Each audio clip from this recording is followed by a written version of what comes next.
Student, काल आपण type of chromosome पाहिलं according to the position of centromere. Centromere म्हणजे that they hold the chromatid at one point.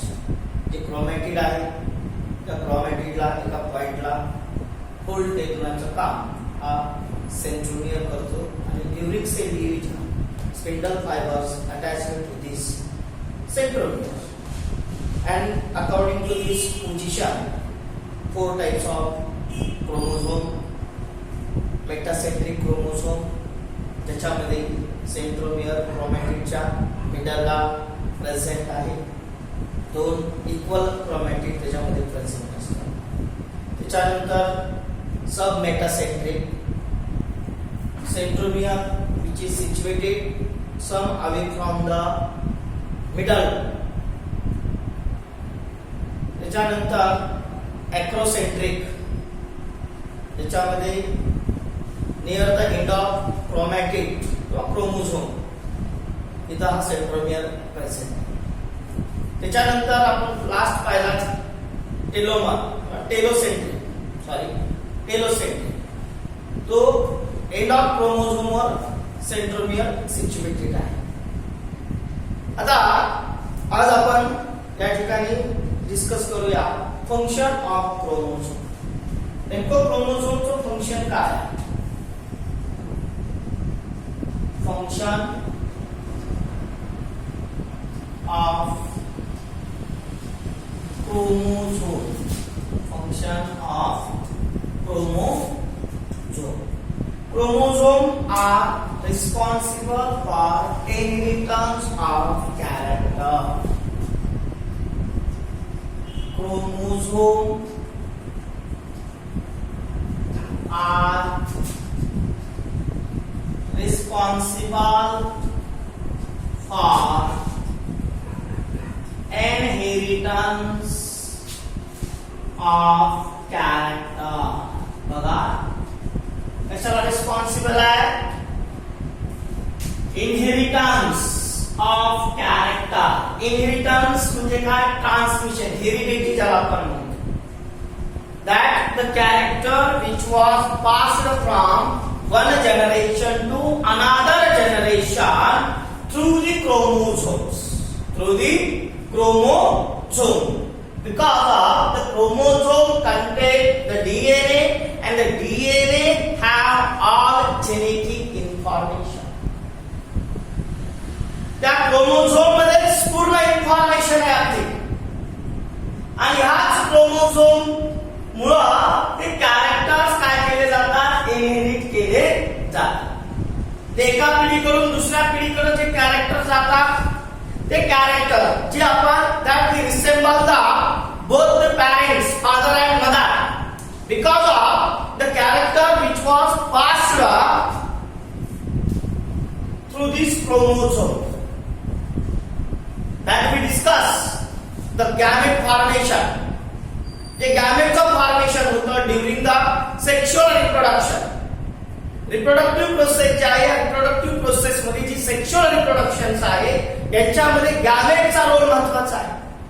And they gametes that carry the chromosomes, and the chromosomes contain the DNA, and that's why the chromosomes are responsible for inheritance of characters. They regulate another function. They regulate protein synthesis. They regulate protein synthesis and thus help in cell division. Cell division and cell growth. Cell division. Regulate म्हणजे काय? नियंत्रण ठेवणे. कशावर नियंत्रण ठेवणे? Protein synthesis. कशावर? Protein synthesis. That protein synthesis means the formations of the enzymes, and all enzymes are the protein that we call the protein synthesis. That in the subsequent topic we discuss in detail about the protein synthesis. That this protein synthesis process also known as central dogma of protein synthesis. Central dogma of protein synthesis. That's फिरून कुठे येतं याच क्रोमोझोमवर येणार. तर chromosome mirror of DNA and histone protein in eukaryotic cells. DNA and histone protein. And in higher organism, eukaryotic organism, the additional proteins are present that we call the non-histone chromosomal proteins. आता हा जो central dogma of protein synthesis आहे, जी protein synthesis process आहे, त्याच्यावर regulation जे आहे हे regulation कुणाचं आहे? क्रोमोझोमचं आहे. and thus त्याच्यामुळे that they help in cell division. कारण सेल डिव्हिजन होता कधी होतं? During cell growth. म्हणजे ज्यावेळेस सेलची ग्रोथ होईल त्यावेळेस सेल डिवाइड करायला सुरुवात करते. बरोबर आहे? बघा, आपण घरामध्ये आपण दोन भाऊ जर असतो घरामध्ये आणि आपला जर 1 BHK फ्लॅट असेल आणि जर आपल्याला एका भावाचं लग्न करायचं असेल तर आपण काय करतो? आता साईज वाढणार आहे फॅमिलीची, आपण ऍज इट इज वर एक रूम काढायचा प्रयत्न करतो. पुन्हा दुसऱ्या भावाचं लग्न होणार असेल मग त्याला ही सेम दुसरी रूम. म्हणजे काय करावं लागणार आहे तुम्हाला? एरिया. आता एरिया वाढवता येणार आहे का तुम्हाला? नाही. तिथंच तुम्हाला डिवायडेशन करावं लागणार. म्हणजे ज्यावेळेस सेल ग्रो करते त्यावेळेस सेलचं डिव्हिजन होतं आणि मग हे सेलचं डिव्हिजन होण्यासाठी मदत कुणाची आहे? क्रोमोझोमची. कशी मदत आहे? That they regulate the protein synthesis. कारण सेल डिवाइड होणं म्हणजेच काय आहे की ऍज इट इज दुसऱ्या एरियामध्ये जाणं. जे काही ऑर्गॅनल्स असतील त्या ऑर्गॅनल्स त्याच्यासाठी एन्झाईमची गरज आहे. That they regulate protein synthesis and thus help in cell division and cell growth. Another function, they control cell metabolism. They control cell metabolism by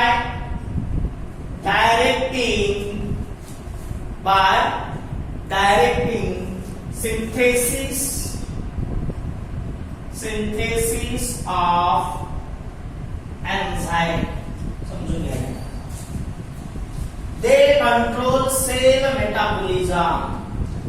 metabolism म्हणजे काय आपल्याला माहिती आहे? एनाबॉलिझम अँड कॅटाबॉलिझम. चयापचयाची प्रक्रिया. याच्यासाठी तुम्हाला कशाची गरज लागते? एन्झाईमची गरज लागते. आपण पाहिलं असेल हार्मोन्स याच्यामध्ये BMR बेसल मेटाबॉलिक रेट. जे न्यू बॉर्न बेबीज असतात, जे चिल्ड्रन्स असतात, त्यांच्यामधला मेटाबॉलिक रेट जो आहे हा मेटाबॉलिक रेट कसा असतो? हाय असतो. And slowly, gradually, the rate of metabolism will be decreased. हे थोडं दुसरीकडे घेऊन जातो. म्हणजे ते कंट्रोल सेल मेटाबॉलिझम. मेटाबॉलिझम आज आपल्यामध्ये जे मेटाबॉलिझम चाललेलं आहे, सेलचं जे फंक्शन चाललेलं आहे, जी एनर्जी मिळते आपल्याला, त्याच्यासाठी लागणारे एन्झाईम जे आहेत ते एन्झाईम्स प्रोटीन सिंथेसिस मुळे मिळणार आहेत. आणि याला डायरेक्ट कोण करतं? एन्झाईम सिंथेसिस होण्यासाठी क्रोमोझोम करतो. कारण प्रत्येक स्टेप्स मध्ये, प्रत्येक बायोकेमिकल रिएक्शन साठी आपल्याला एन्झाईमची आवश्यकता असते.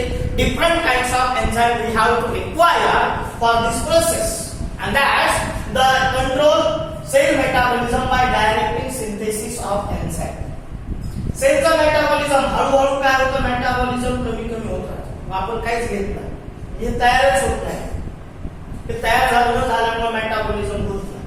आणि मेटाबॉलिझम नाही झालं की नॅचरल डेथ जी आहे ती नॅचरल डेथ होते. आता ते रिप्रोडक्शन इन ऑर्गॅनिझम मध्ये पाहिलं असेल तुम्ही नॅचरल डेथ. आपल्यामध्ये नॅचरल डेथ होती, बाकीच्यांमध्ये नॅचरल डेथ होत नाही. ऍक्सिडेंट निवारतात तो भाग वेगळा. त्याला नॅचरल डेथ म्हणत नाही, त्याला ऍक्सिडेंटल डेथ म्हणतात.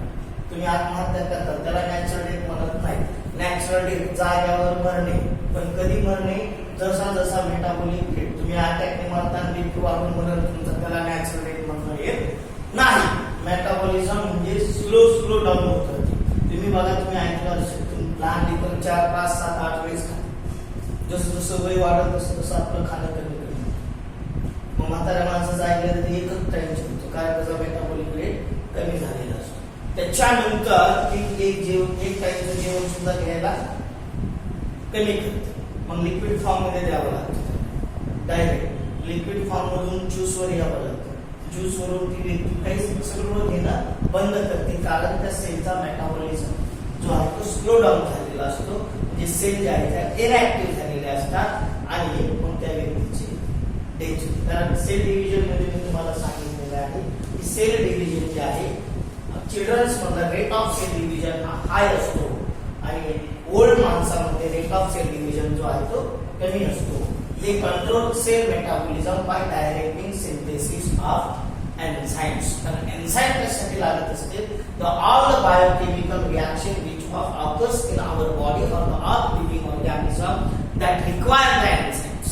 त्याच्यासाठी कशाची गरज आहे, एन्झाइमची गरज आहे. That's why the enzymes are a biological catalyst which accelerate the biochemical reaction and the all enzymes are protein, but all proteins are not enzymes. एन्झाइमचा इसेन्शियल रोल आहे. ज्या काय बॉडीमध्ये बायोकेमिकल रिएक्शन आपल्यामध्ये चालतात, त्या रिएक्शन कॅटलाइज करायचे असतील, त्या घडून आणायच्या असतील, इनिशिएट करायचे असतील, स्टॉप करायचे असतील, दॅट रिक्वायर द एन्झाइम. एन्झाइमची गरज आहे. म्हणजे कुठलीही प्रोसेस असेल बॉडीमध्ये कशाची आवश्यकता आहे, एन्झाइमची आवश्यकता आहे. आणि हे म्हणजे ते control cell metabolism by directing synthesis of enzyme.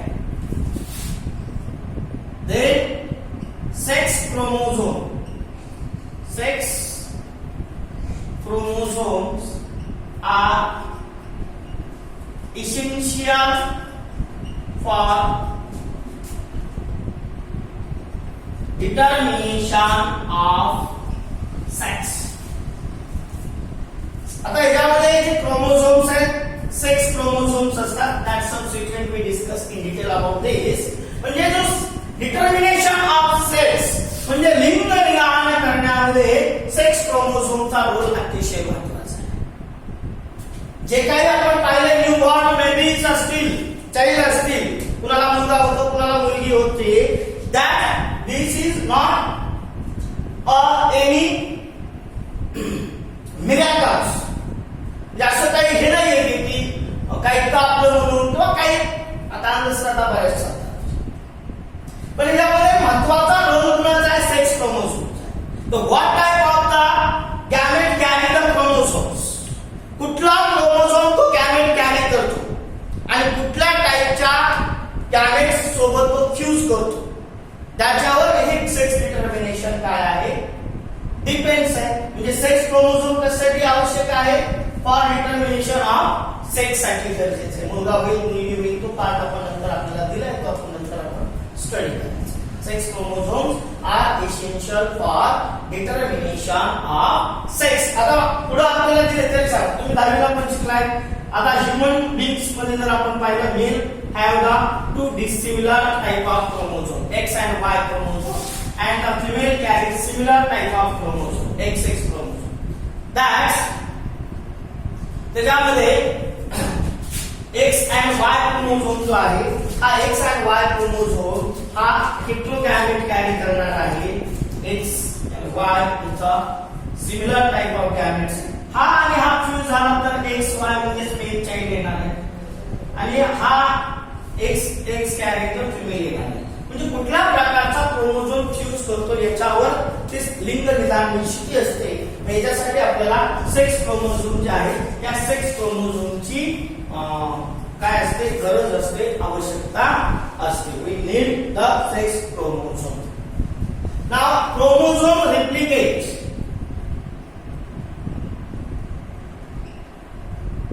Chromosomes are self replicate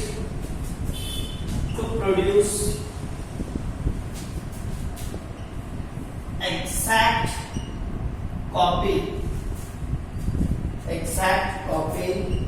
of themselves which are passed on to daughter cells. Chromosomes are self-replicate. Chromosomes self-replicate करतात. ते self-replicate करतात बघा. हाय chromosomes. तर DNA ची अमाउंट डबल होते आणि ह्यांच्यामध्ये हाय chromosome हा सेंट्रोमियर डिवाइड होतो. हा दोन क्रोमॅटिड आहेत ना, कॉमन सेंट्रोमियर. हा सेंट्रोमियर डिवाइड झाला की the individual chromatid have a individual म्हणजे हा सेल्फ रिप्लिकेशन क्रोमोझोम आणि डॉटर सेल मध्ये आता सेल डिव्हिजन मध्ये ते झालेलं आहे. The function of chromosome are responsible for inheritance of character. They regulate protein synthesis and thus help in cell division and cell growth. They control cell metabolism by directing synthesis of enzyme. Sex chromosomes are essential for determination of sex. Chromosomes are self-replicate to produce exact copy of themselves, which are passed on to daughter cell. This is the function of chromosome. Now, we discuss here the structure of X and Y chromosome. Now, subsequently we discuss how these chromosomes are discovered. परंतु आपल्याला पुढचा जो point linkage study करायचा आहे त्याच्यासाठी आपल्याला structure of x and Y chromosome माहित असणं गरजेचं आहे. The structure of x and Y chromosome.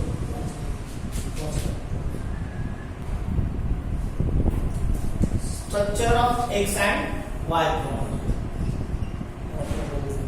Structure of x and Y chromosome. Structure of X and Y chromosome.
This one is the X and Y chromosome.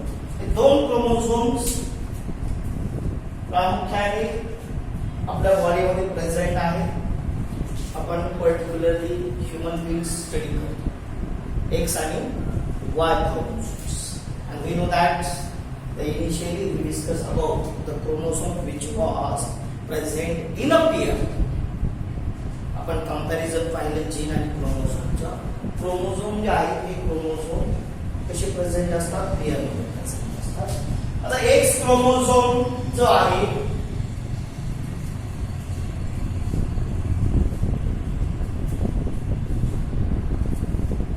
X chromosome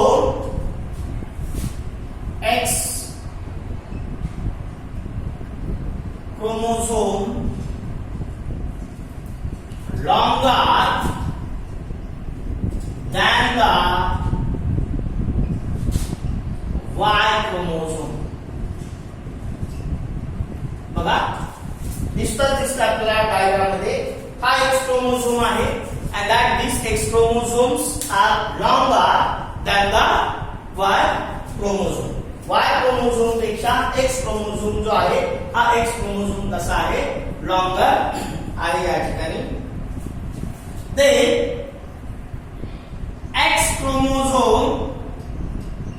X chromosome contain large amount of euchromatin and small amount of heterochromatin.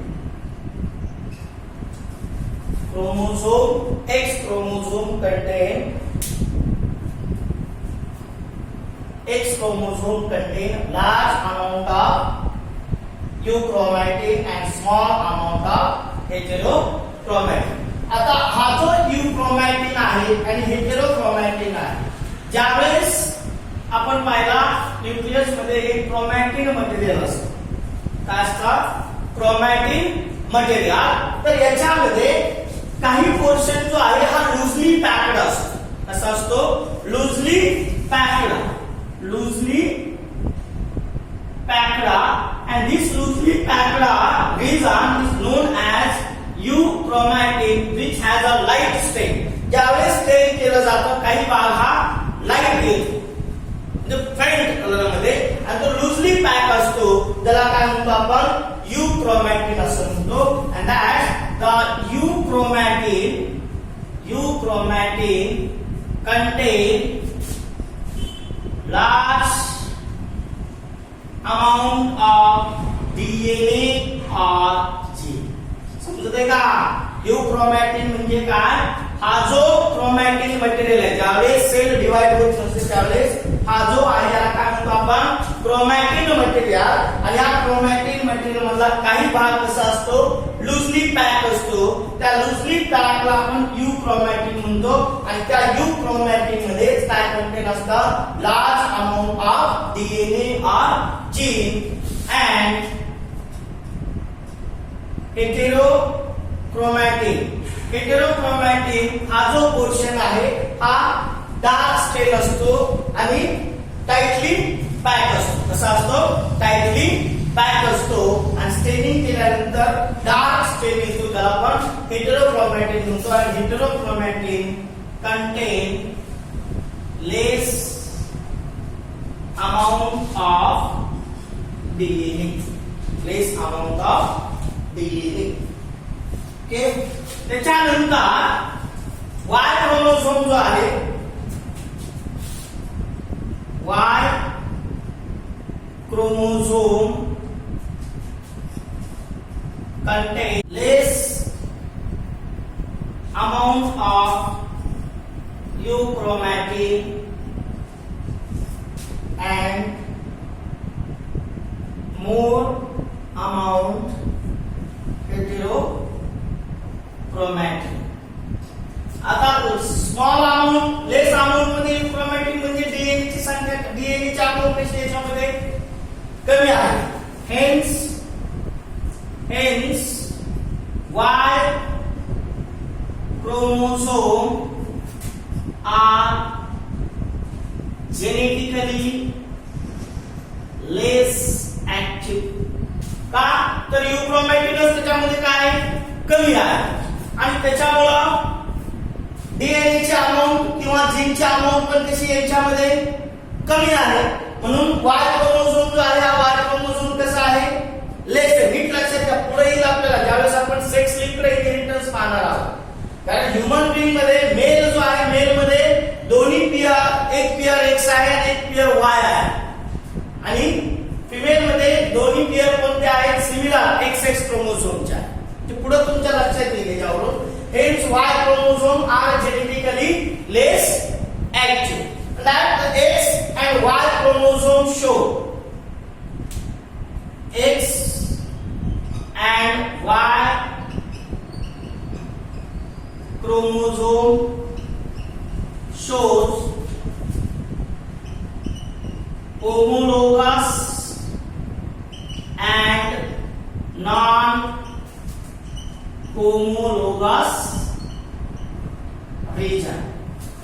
दोन region दिसतात बघा, हा non homologous region आणि एक homologous region. आता non homologous region म्हणजे काय आणि होमोलोगस रिजन म्हणजे काय या ठिकाणी आपण पाहू. त्याच्यामध्ये होमोलोगस रिजन जो आहे, होमोलोगस रिजन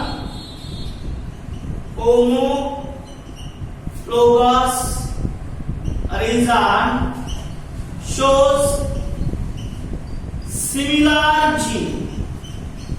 म्हणजे हा जो रिजन आहे इथं सिमिलर जीन प्रेझेंट आहे ऑन द क्रोमोझोम. त्या क्रोमोझोम वर कशी जीन प्रेझेंट आहे, सिमिलर जीन प्रेझेंट आहे. म्हणजे जर इथं ए असेल तर इथं सुद्धा ए जीनच प्रेझेंट आहे. सिमिलर जीन जो रिजन आहे त्या रिजन मध्ये काय, homologous region show similar gene and non homologous region show and non homologous region shows dissimilar gene. आता हा जो रिजन आहे त्याच्यामध्ये जीन कसे आहेत, डिसिमिलर जीन्स. आता ए असेल इथं बी असेल म्हणजे हे दोन जीन कसे येतात, डिसिमिलर. हा जो जीन आहे इथं कसे आहेत, सिमिलर जीन प्रेझेंस आहे. and the most important crossing over occurs between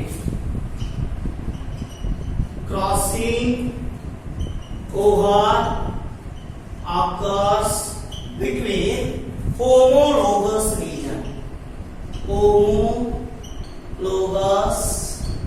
region. हा रिजन मध्ये काय होतं, क्रॉसिंग ओव्हर होतं. कसं क्रॉसिंग ओव्हर होते बघा.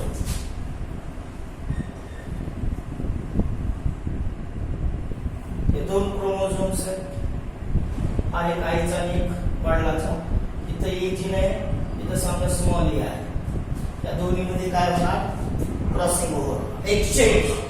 समजा तुमच्या लक्षात सेल डिव्हिजन मध्ये झाले बरं का, तुम्ही किती लक्ष दिलंय ते दोन क्रोमोझोम्स. ओके. आता याच्यामध्ये काय होतं, जेनेटिक मटेरियल एक्सचेंज. कारण हा समजा हा मॅटर्नल आहे आणि हा फॅटर्नल. हा मॅटर्नल आहे, आईचा जीन, आईचा क्रोमोझोम. मग ह्या आईच्या जीन मध्ये तिच्या आई वडिलांची जीन आणि हा वडिलाचा आहे तर वडिलामध्ये त्यांच्या आई वडिलांची जीन प्रेझेंट. म्हणजे ज्यावेळेस क्रॉसिंग होईल डायरेक्ट दाखवतो सेगमेंट जिथं सिमिलर जीन्स ज्याला होमोलोगस रिजन म्हणतो, एक्सचेंज होईल. हा सेगमेंट. आता हे मी काढली तेवढ्या सोपी का प्रोसेस नाही, त्याच्यामध्ये एन्झाईमचा रोल महत्वाचा आहे. हे बघा, हे सेगमेंट एक्सचेंज झाले सेगमेंट. म्हणजे जर हा दोन्ही पैकी हा क्रोमोझोम पुढे गेला गॅमेट्स, आता 50-50% जाणार आहे, पण हा फ्यूज झाला पुढच्या ह्याच्यामध्ये, म्हणजे या एकाच क्रोमोझोमने इकडे सुद्धा जीन कॅरी केली.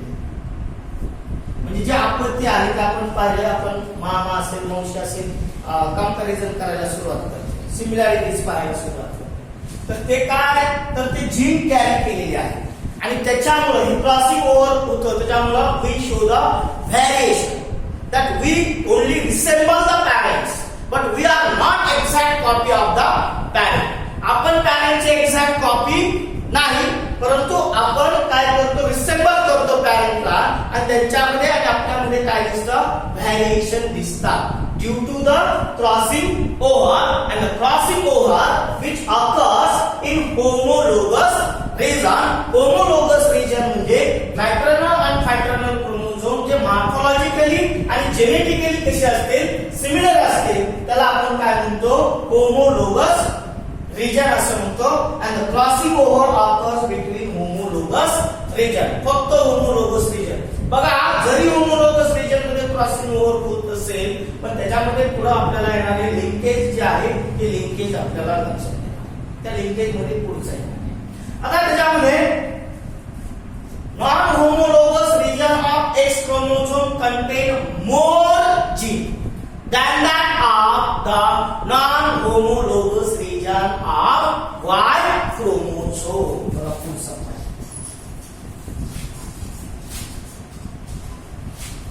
हा जो नॉन होमोलोगस रिजन आहे, नॉन होमोलोगस of non-homologous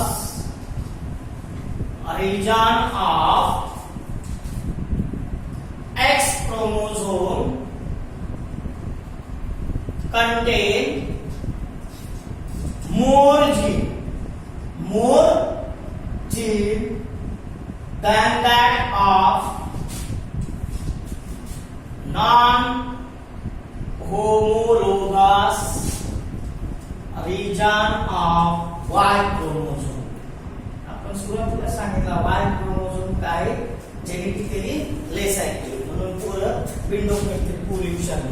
हे बघा नॉन होमोलोगस रिजन जो आहे हा non homologous region of X chromosome contain more gene presents आहेत than that of this Y chromosomes. Okay non homologous region of X chromosomes